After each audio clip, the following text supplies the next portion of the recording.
Bir odam burgutning tuxumini topib olib, uni tovuqning tagiga bostirdi. Vaqti kelib tuxumlar yorildi va biridan burgut polaponi chiqdi. U atrofidagi jo'jalar bilan birga o'sdi. Har kuni u boshqa tovuqlar qatori yer titib, don va chuvalchang izlash bilan mashg'ul edi. Uning fikricha, hayot ana shunday bo'lishi kerak edi. Bir kuni u osmonda parvoz qilayotgan, yerni balanddan kuzatayotgan ulug'vor bir qushni ko'rdi.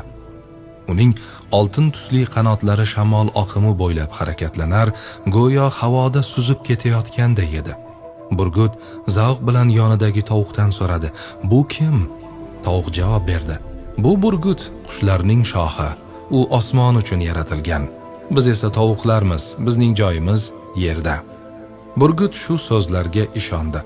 U osmonni unutdi, parvoz qilishni xayoliga ham keltirmadi va umrining oxirigacha tovuqlardek yashadi.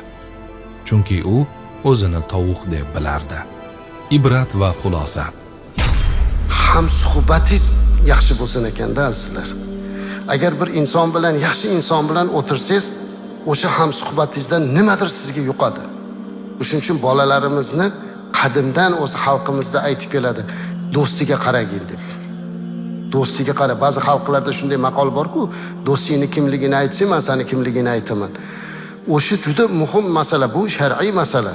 Shuning uchun bolalarga juda ham ehtiyot bo'lib, ularni tarbiyasiga qarashimiz kerak bo'ladi.